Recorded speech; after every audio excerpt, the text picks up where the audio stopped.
I was washing my son's bottle when my sister-in-law said, "Don't bother. He'll be better off without you anyway." My husband didn't defend me.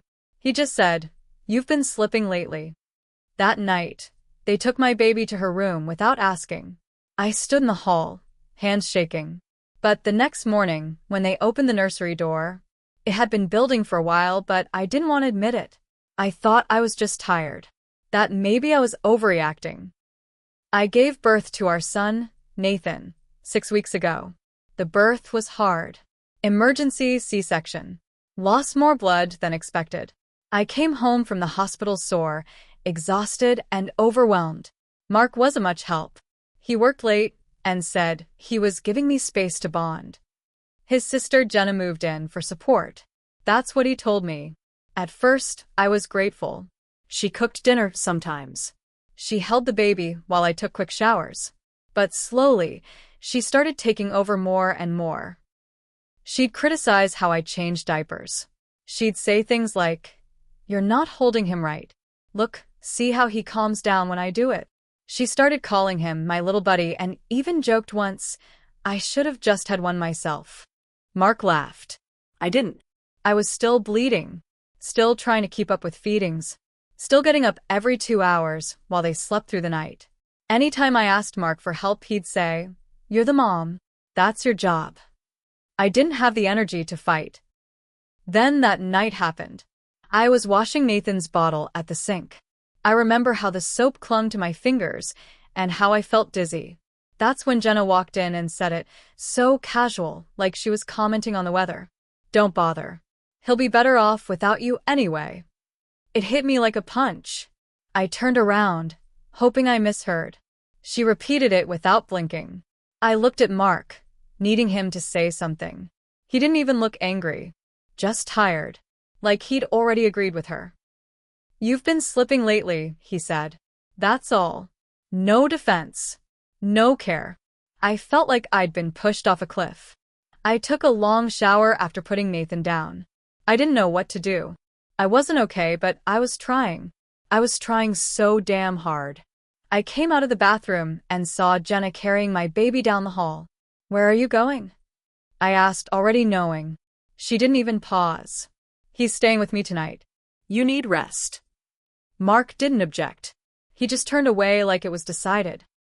I couldn't believe it. I wasn't drunk. I wasn't on meds. I wasn't a danger. I was tired, yes, but not unfit. They didn't ask. They didn't talk to me. They just took him. I sat on the couch all night, staring at the nursery door. Every time I thought about going in to take him back, my heart would race, so hard I thought I might faint. I didn't want to fight. I didn't want to scream. I just wanted to be his mother again. The next morning, Jenna came out of the guest room holding Nathan, smiling like nothing had happened. Mark followed her out, rubbing his eyes. The morning after they took Nathan to Jenna's room, I didn't say anything. I couldn't. My throat felt tight, like it was swollen shut. Jenna handed him back to me like she was doing me a favor. "He was so good last night," she said, smiling. "Slept almost the whole time." I nodded, even though I knew that was a lie. Nathan never slept straight through. Not for me anyway. Mark poured coffee, sat at the kitchen table, and didn't even ask how I was. I stood there in my own home, holding my son, and felt like a guest. That was the start. After that night, things changed fast. Jenna started keeping a bassinet in the guest room, just in case. Mark started listening to her more than me. When I said Nathan needed tummy time, she'd interrupt. "He cries too much. He's not ready." And Mark would agree with her. It was like they were rewriting how to raise my son and erasing me from the process. They watched me constantly. If I forgot to burp him after feeding, Jenna would correct me. If I looked tired, Mark would say, "Why don't you go lie down? Jenna's got him." But it wasn't about helping me, it was about getting me out of the way. One day, I overheard Jenna on the phone with her mom. She was in the kitchen and didn't realize I was around the corner. She said, "She's not bonding with the baby. It's actually kind of sad. We're just trying to step in before things get worse." They were planning something. I started to panic. I knew the signs, I wasn't stupid. I'd watched enough custody stories and court nightmares to know how easy it is to twist a struggling mother into a threat. I started documenting everything. I wrote down dates, things they said, how many feedings I gave Nathan, how often I was alone with him. I even recorded some conversations when I could. I told Mark I wanted Jenna to move out. He stared at me like I was crazy. She's helping us. No, I said. She's helping you, not me.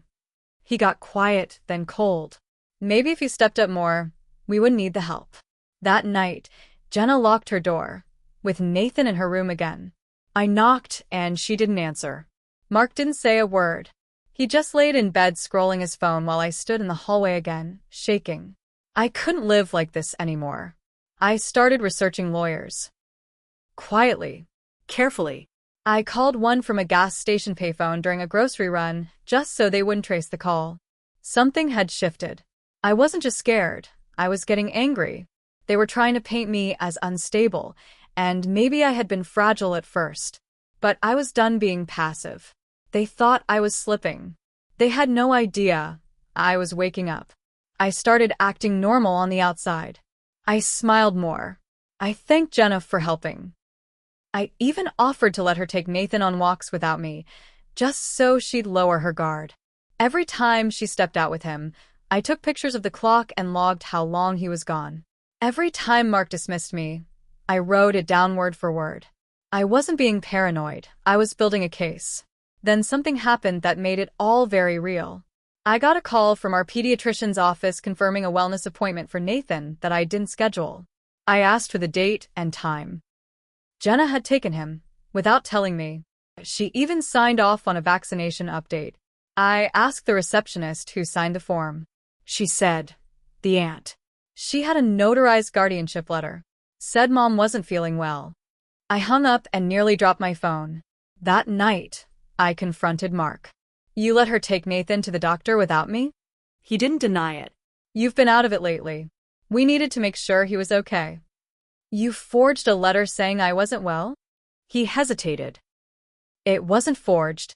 You've been saying it yourself. You said you're exhausted. You said you feel overwhelmed. We're just protecting him. Protecting him from me. That's when I realized this wasn't just control. This was strategy. They were slowly making a paper trail, something they could use in court if it came to that. They were prepping for the day I'd be gone, and they'd raise my son without me. I didn't cry. I didn't scream. I played along. I made them think I was breaking down. I exaggerated my fatigue. I said yes to everything Jenna suggested. I let her feel like she was winning. Then I called my lawyer again. We set up a private meeting. I brought every note, every photo, every audio clip. The lawyer looked over it all and said, "You're not crazy. You're being set up. But we can get ahead of this." That night, I looked at Nathan sleeping in the crib they were trying to take from me. They thought they were the smart ones. They thought I'd just fall apart. I waited another 2 weeks. I let them keep underestimating me. Jenna was getting bolder, talking about decorating her nursery.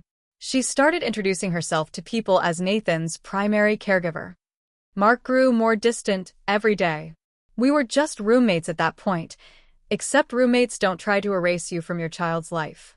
My lawyer filed an emergency custody petition under my name, backed by every shred of documentation I'd collected.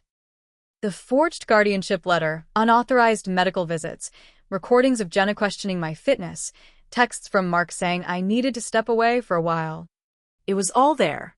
We didn't tell them right away. We waited until the judge approved the protective order. The knock came at 6:45 a.m. Jenna opened the door in her robe. Mark stumbled in behind her. They both looked like they'd been hit with a brick when the officer said, "We're here to enforce a court order. This child will remain in the custody of his mother until further notice. You are not permitted unsupervised contact." I was standing behind the officer. I didn't smile. I didn't say a word. Jenna started crying, calling me cruel.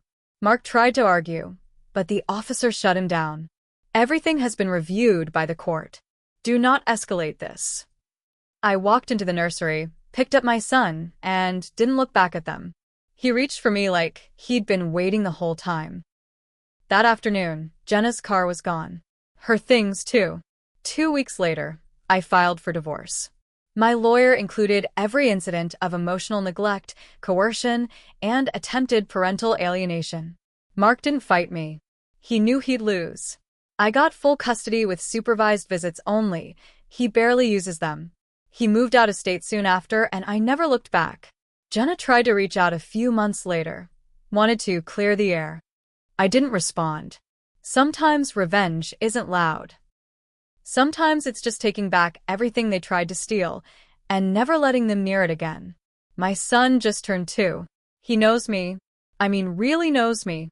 I'm the one who tucks him in, who picks him up when he falls, who he looks for when he's scared. Me. Not Jenna. Not Mark. They had their plan, but I had my proof. And I won.